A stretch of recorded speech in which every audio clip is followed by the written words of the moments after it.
Hi, it's Dwyer, gamblersadvisory.com, DwyerVIP.com for premium picks. On Roku, Dwyer Boxing, private channel. Remember, the opinion you should follow should be your own. Just consider this video to be a second opinion from a complete stranger online. You know, it's my belief that boxing is rock, paper, scissors. In other words, every few years a boxing style comes along and it looks like the end point in the evolution of the sport. We say, well, this is where boxing is now, right? It's evolved to get to this point. But I don't believe it's as simple as that. I think the sport runs in cycles. I think some styles beat other styles, right? A fighter can be the champ, can fight a fighter with a worse record. But if that fighter with the worst record has the style to beat the champ, then he can. We've seen it too many times in boxing history, right? Mike Tyson, dominant champ, unable to deal with the jab and uppercut style of Buster Douglas, right? Well, I believe today we've reached a point where low volume, high left shoulder, if you're an orthodox fighter, defensive counterpunchers, pot shotters, who literally stand back like this, right? They have a hand up, they're standing back like this, and they'll wait for you to throw so they can land clean, crisp, but singular counters, right? They don't throw combinations. Their whole game is just set up to land that crisp counter. You come in, they might hit you with a check left hook. Think Floyd against Ricky Hatton, right? Think Adrien Broner against a number of opponents, right? These guys, they don't come hunting for you. They expect you to come find them, right? Then they'll wait until they see openings. In other words, they're not aggressive, right? They'll wait until they see openings so they can counter you. They're not lead punchers, they're counter punchers. We even saw Andre Berto in a recent fight. A guy with his hand speed, think about it, come out with his left shoulder raised, his left hand draped across his body, he's covered up. He came out prepared to, of course, look for openings before he fired his counters. Now, people need to realize that that's only one school of boxing. There are other schools of boxing, right? A combination puncher is a totally different animal. He's not waiting for openings, right? He's coming forward, and the idea is that he's not going to follow, he's going to lead. And that if he throws enough punches, if he throws 3, 4, 5, 6, 7 punches, then he's going to force the guy whose whole construct is to be defensive and throw pot shot counters. Again, I'm talking about Mayweather, I'm talking about Broner, I'll name names, right?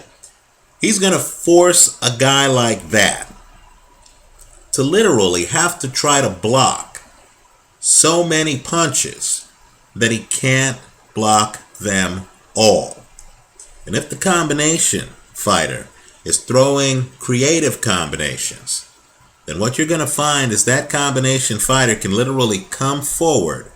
And when I say combination, I'm talking about people like Ray Leonard, Shane Mosley as a lightweight, Riddick Bowe as a heavyweight. Look at Bowe's fights against Holyfield.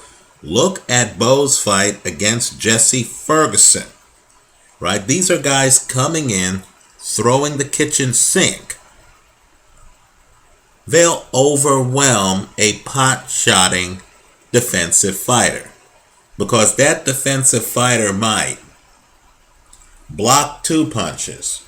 Then the combination puncher will go low, will step to the side. If he's a skilled combination puncher, he set it up so he's throwing volume and isn't open for the single pot shot.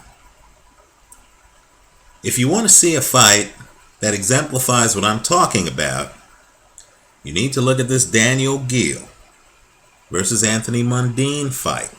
Understand, these two guys are from different fighting philosophies.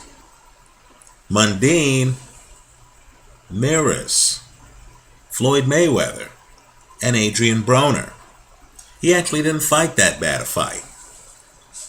Right? He's there blocking shots. There is a possibility, since he's blocking shots and rolling with punches, that in his mind he won the fight. Right? There's that possibility. I scored the fight for Daniel Geale.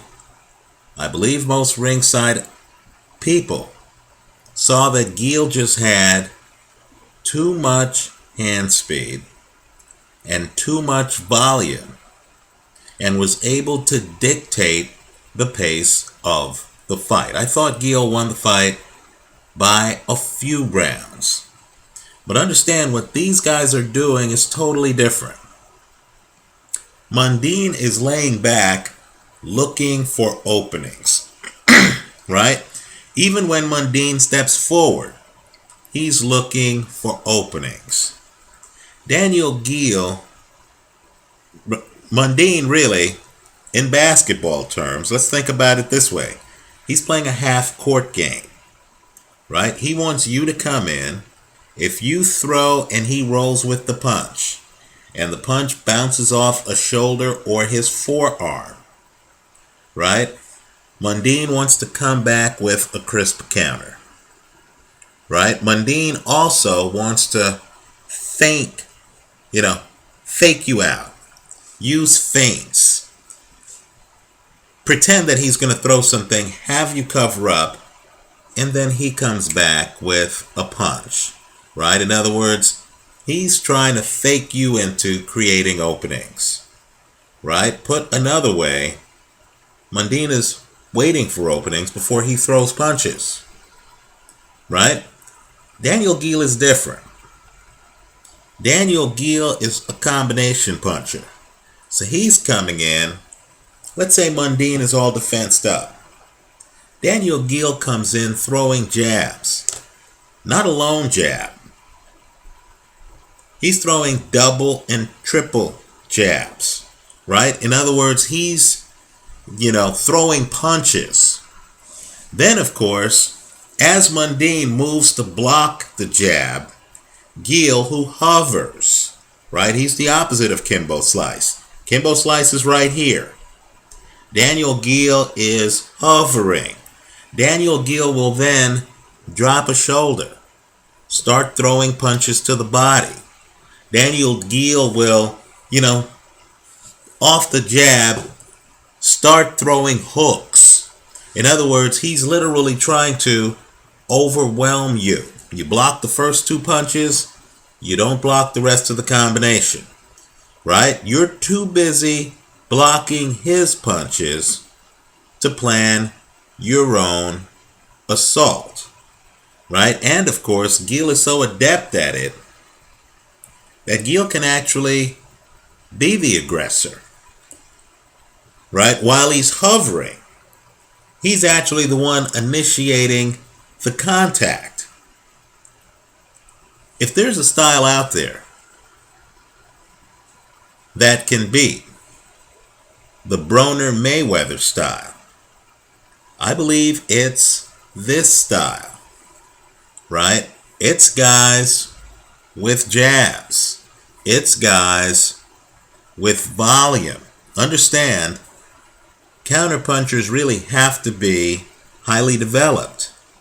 Because if you're a sloppy counterpuncher, you're leaving yourself open for counters. So these counterpunchers, like Ray Leonard, have to know how to literally throw punches in bunches without leaving themselves open to get hit.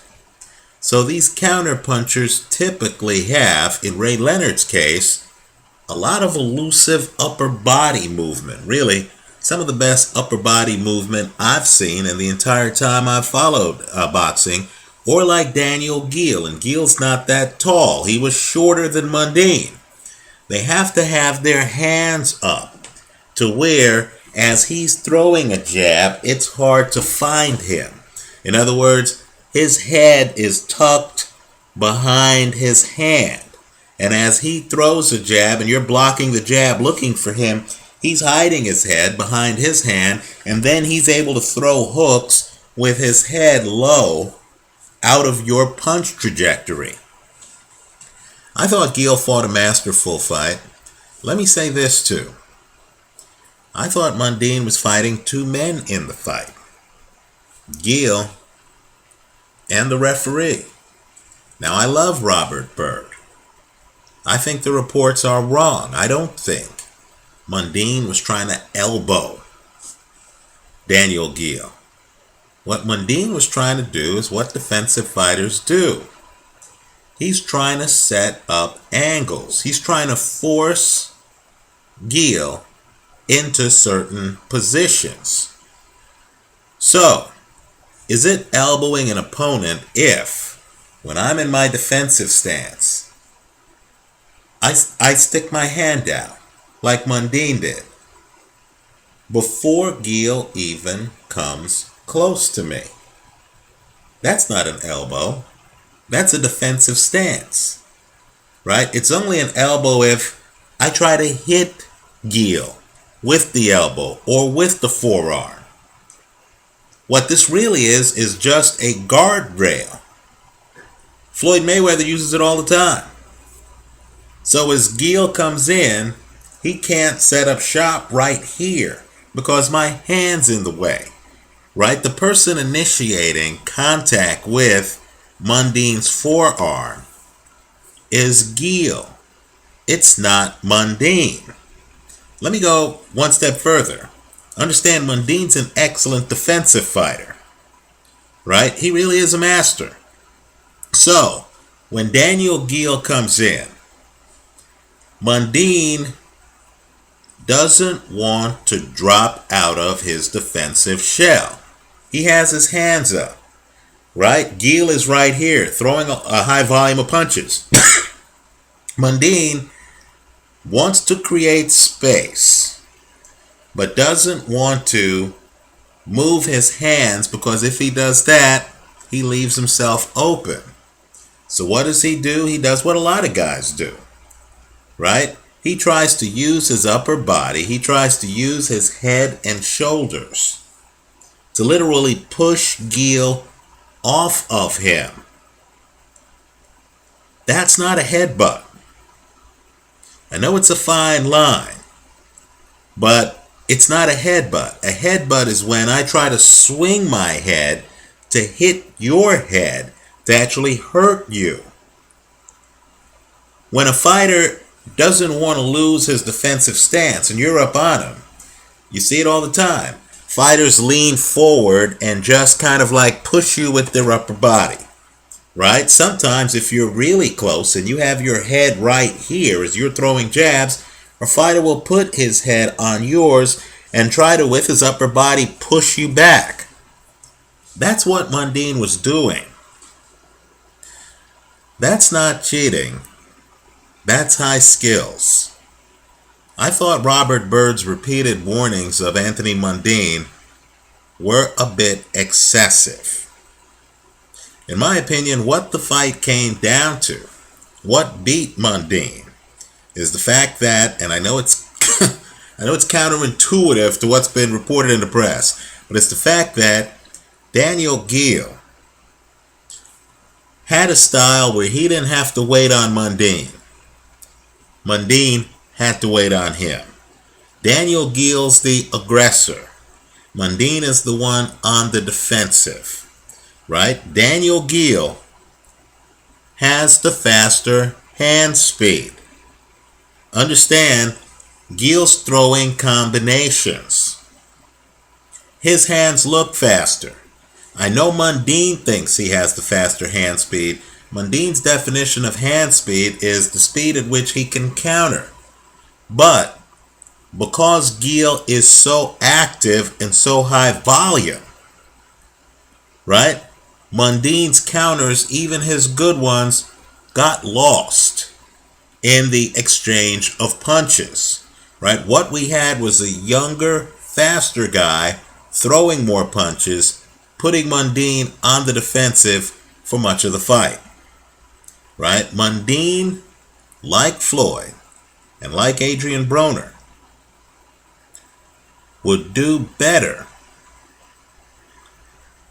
at a slower pace.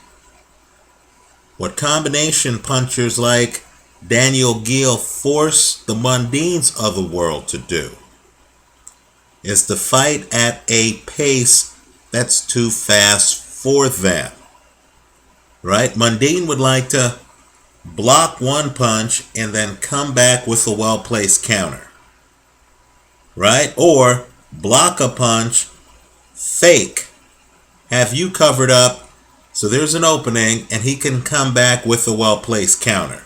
That's what Mundine wants to do.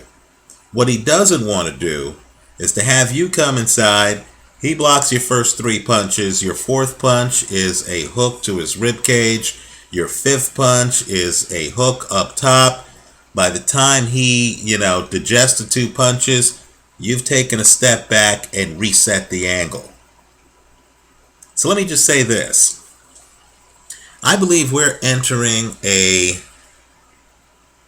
new stage in boxing.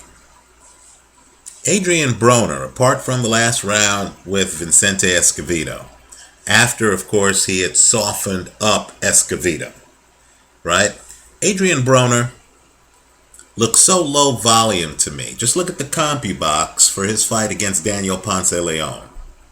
And Floyd Mayweather has become so low volume in his mid-30s, right, that sooner or later, these guys are going to face a guy like Daniel Geale, a little bit younger in Mayweather's case, higher volume in Adrien Broner's case, who's going to force them to have to deal with volume and movement, right? The high shoulder defensive stance, counterpunching, is a half-court game,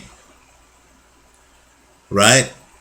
Fighters like Miguel Vasquez and Daniel Geale are bringing the full court game back to boxing, right? Daniel Geale is hovering, right? He's forcing you to stay busy. He's not even an ambush fighter because he doesn't go and hide and plan an ambush. No, this is a steady attack. This is like being in a swarm of bees, right? He's hovering. Then he's shooting a jab. He's keeping you busy. He's keeping you off of it, right? You start to block the jab, and it's a double, triple, quadruple jab. Daniel Geale suddenly is off at the side, using his lack of height and a high guard to his advantage, and he's hitting you with hooks. He's hitting you with other punches. He's hitting you with power shots. He's hitting you with too many punches for you to block, right? And the openings are just microscopic, right? And of course, Geale's not allowing you to walk the ball up the court, because whether you have your guard up or not, he's coming in with a jab, right? That jab's disruptive. It's going to give these low volume guys a problem, right? And all I can say is, as the Miguel Vasquez's and the Daniel Geales of the world have success by forcing the Broners and Mayweathers and Mundines of the world to actually have to fight at a faster pace. I believe more young boxers are going to adopt this method, right? The mobile jab has been missing. Combination punching has been missing from boxing for a while. If you want to see real good combination punching, pull up the Ray Leonard tapes from the 1980s, right? You're talking about blinding hand speed. You're talking about combinations. You look at the later rounds of Ray Leonard against Thomas Hearns, the first fight, you will not believe how fast Ray Leonard's hands are and how many punches Ray Leonard is throwing. It almost looks like a cartoon. Ray Leonard is throwing so many punches, two-handed attack. The idea that an Adrien Broner could stand in front of a guy like this, throwing that combination of punches with athleticism and movement. In other words, you didn't know where Ray Leonard was going to be in the ring, right? The idea that an Adrien Broner or an Anthony Mundine would be able to stand there trying to set up an angle like this and just wait for an opening is ridiculous. We saw how ridiculous it was in this Mundine fight. I thought Geale won the fight. We predicted Geale would win. Let me say something further. If Daniel Geale looks at the film and realizes that he could have actually been even more effective by being less aggressive, why even come inside on Mundine? Why not just circle him the entire fight? I believe this fight would have been even more lopsided. I don't believe Mundine is finished by any stretch of the imagination. I think a Mundine-Floyd Mayweather fight would be boxing on the highest order. That's a fight I would love to see. Right? I would love to see it today. That'd be a very competitive fight because those guys fight at the same pace. Right? But let's not lose sight of the fact that they're playing a half-court game and that there's a full-court game out there that can be brought back to the sport. Let's hope they bring it back to the NBA and basketball, just as an aside. We need more fast break guys. In the 1970s, right? A few heavyweights had piston-like jabs. Ali, piston-like jab. Larry Holmes, piston-like jab. Right? George Foreman, quite frankly, piston-like jab. These guys forced you to deal with volume. We need more jabs and more combinations in the sport.